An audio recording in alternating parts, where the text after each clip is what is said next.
এক দূরবর্তী দেশের অগভীর হৃদয়ে বিশ্বের দৃষ্টি থেকে লুকিয়ে একটি অরণ্য ছিল যা অন্য কোনো অরণ্যের মতো নয়। এটি হুইসপারিং উডস নামে পরিচিত।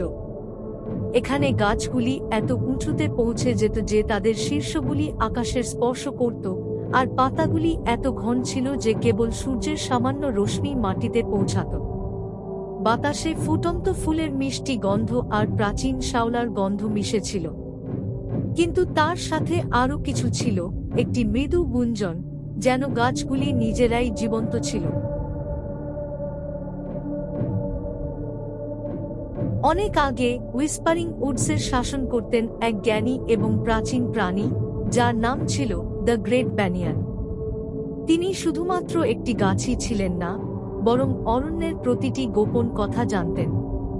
কিন্তু একদিন তিনি হঠাৎ অদৃশ্য হয়ে গেলেন, এবং সেই শান্তিও চলে গেল। অরণ্যের প্রাণীগুলি, যেমন রঙিন বাদর আর উজ্জ্বল তোতা পাখিরা, এক অজ্ঞাত আতঙ্কে চুপ হয়ে গেল। এমনকি নদীগুলিও নিঃশব্দে প্রবাহিত হতে লাগল। অরণ্যটি অনেক অদ্ভুত এবং বিস্ময়কর প্রাণীর আবাসস্থল ছিল, যেমন মুনলিট প্যান্থার এবং ফায়ারফ্লাই এলিফ্যান্ট। কিন্তু তাদের মধ্যেও একটি গোষ্ঠী ছিল সবচেয়ে রহস্যময়, ট্রি ফোক। তারা অরণ্যের ইতিহাসের রক্ষক ছিল।